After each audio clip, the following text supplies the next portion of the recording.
All right, it's time. Back to politics. We had a little bit of an abbreviated, period of time here. We didn't have to really get into it too much. It seems like we just got through the presidential election, but boom, here we are, midterm elections 2026. For those of you who know me, I went to college and kind of grew up in the Washington, D.C. area. I follow politics like I follow the NFL. It's really interesting to me. And I like to look at how politics does or does not shape markets, not to bury the lead here. I'll just tell you, they don't. Markets work because capitalism works, and it doesn't really matter. Markets don't really care who's in charge. We did a podcast way back in February of 2024 that we highlighted the fact that it doesn't matter Democrat, Republican administration, doesn't matter Democrat, Republican control of Congress, markets go up over the period of time that the parties are holding power. So that doesn't stop the mainstream media trying to scare us and say, well, if this happens or that happens. And, certainly also if you lean politically one way or the other, right? So if you tend to be more on the Republican side, then your fear is that, oh my gosh, if the Democrats take control of the House and or the Senate, then we really have a lame duck president and the markets are going to crash and et cetera. If you're more of a Democrat voter, you're going to look at it and say, oh my gosh, if the Republicans retain control over the House and or the Senate, it's unchecked power and then the markets are going to crash and here we go. The reality is neither of those things are going to happen. I mean, I'm not predicting the political outcome. Something's going to happen. I don't know what it is, but the markets are going to be fine. And I've got the data to support it. All right. So this is going to be a little bit heavy in data. I won't kill you with it, but it's worth hearing this. I mean, we go back a ways. And so I got this data from two places. The first place I saw it was Carson Investment Research. And they gave me the time periods, but it's really just the S&P 500 index that we're looking at. And so I went back to Yahoo Finance and fact checked these numbers. And so really my source here is Yahoo Finance for all of this data. So what I'm looking at here is the midterm years, what you're going to start hearing that during the midterm elections, markets go down, which I'm not saying isn't true because the data would support that. The problem is we don't know when they go down. So that's the trick, right? So the media tend to, if it bleeds, it leads. They're going to give you negative information to click on. And so you're going to see some doom and, doom predictions this year. But here's how it actually shakes out, okay? So here's really what happens. In the years of the midterms, if we go back all the way to 1950, and I look, 50, 54, 58, 62, 66, all the way through 2022 is where I stopped the data. What you find is, the markets go down.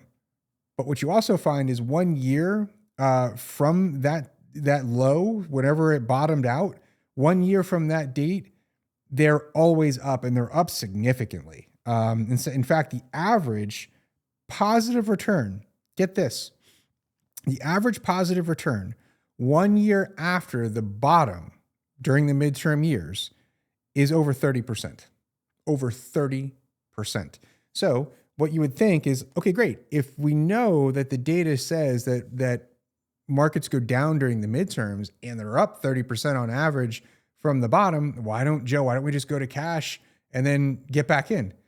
And the answer is because there's no way to know where the bottom is.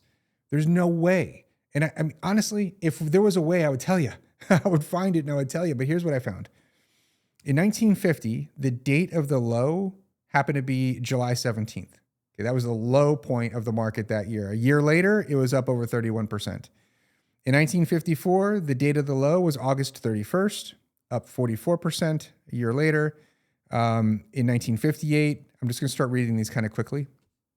February 25th, and then June 26th, 1962, October 7th, 1966, May 26th, 1970, October 3rd in 74, November 14th in 78, August 12th, 82, September 29th, 1986. I'm just going to do some more recent ones now. July 2nd in 2010, October 15th, 2014, December 24th, interesting, 2018, and then October 12th, 2022. What do you notice? You should notice nothing. There's no pattern. We don't know. And when you try timing markets, you get in trouble because you got to be right twice. You got to be right when to get out, and then you got to be right when to get in. You got to be right both times. And there's just, I mean, look, we're going all the way back here to 1950. From 1950 all the way through the midterm elections of 2022, the date of the low point in the market, it never repeated. It was all over the place. We've got July, August, February, June, October, May, October, November, August, September, April, June, July, December. It's all over the place, all over the place. Now, the beautiful part about this is, again, the return 1 year later. These numbers are incredible. I'm just going to read some of them off. We talked about the average is over 31%. But the range is from, most of them are, in fact, all of them are double digit up except for 2014. That was only up 8.7%. The rest of them are all over the place. 30, 43, 36, 57%. That was in 1982. More recently, 2018 was 37 and 2022 is 21%. So what's the point? What is the point here? Why am I bringing this up? Here's what I'm bringing up. I would assume that we're going to deal with the midterm elections a few times this year.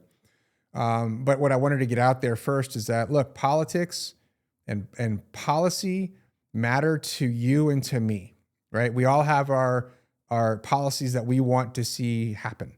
And a lot of times those are very emotional to us. We hold on to them. Sometimes it's generational. It's passed down through parents to kids, to grandkids, et cetera. That's not what I'm speaking about. What I'm speaking about is, how do the capital markets respond to things like presidential elections and midterm elections, et cetera? And the reality is, the markets, again, they don't care. They don't care. So what's my job? My job is not to tell you who I think is going to win the midterms or the presidency, or to predict good or bad one way or the other. It doesn't matter what I think, right? It doesn't matter what my politics are. It honestly doesn't matter what your politics are. My job is to remind you, markets go up if we let them. So we know how to allocate your money. We know that we want to buy stocks, not bonds, if we want return. We want to buy small, not large, if we want return. We want to buy value, not growth, if we want return. And we want to buy profitability over lower profitability stocks, again, if we just want return. And then we offset any increased risk with high quality short-term fixed income. I sound like a broken record. You know what? When we do that, do we only do it if the Democrats are in power?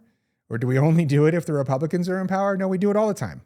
We do it all the time, and we take opportunity to rebalance your portfolio where appropriate. We don't worry about who's going to run the White House or the House or the Senate for the markets. The markets will go up and down as they always do, but long term, they always tend to trend up. And we just don't know when those positive, beautiful green numbers are going to happen, but we want to be in the markets to get them when they do. That's the message for the midterms. I guarantee you I'm not going to change my message throughout this year, no matter what happens. But we'll be here along the way to just kind of refresh and remind you why we do what we do and how we run your portfolio. We'll see you in a couple weeks. Joe DeLisi is a registered representative and financial advisor of Park Avenue Securities, LLC, OSJ 5280 Carroll Canyon Road, 300 San Diego, California, 92121 619 648 Securities products and advisory services offered through PAS, member FINRA, SIPC. Financial representative of the Guardian Life Insurance Company of America, Guardian, New York, New York. PAS is a wholly owned subsidiary of Guardian. Westpac Wealth Partners, LLC is not an affiliate or subsidiary of PAS or Guardian. Insurance products offered through Westpac Wealth Partners and Insurance Services, LLC, a DBA of Westpac Wealth Partners, LLC. CA Insurance License Number 0D34103. This podcast is for informational purposes only and is not to be construed as tax, legal, or investment advice. Although the information has been gathered from sources believed to be reliable, please note that individual situations can vary. Therefore, the information should be relied upon only when coordinated with individual professional advice. Guardian, its subsidiaries, agents, and employees do not provide tax, legal, or accounting advice. Guardian and its subsidiaries do not issue or advise with regard to mortgages, property and casualty insurance, and/or car insurance. Consult your tax, legal, or accounting professional regarding your individual situation. All investments and investment strategies contain risk and may lose value. Diversification does not guarantee profit or protect against market loss. Equities may decline in value due to both real and perceived general market, economic, and industry conditions. Investing in securities of smaller companies tends to be more volatile and less liquid than securities of largest companies. Investing in the bond market is subject to certain risks, including market, interest rate, issuer, credit, and inflation risk. This material is intended for general use. By providing this content, Park Avenue Securities LLC and your financial representative are not undertaking to provide investment advice or make a recommendation for a specific individual or situation, or to otherwise act in a fiduciary capacity. Past performance is not a guarantee of future results. Indices are unmanaged and one cannot invest directly in an index. 8692371.1 EXP 128.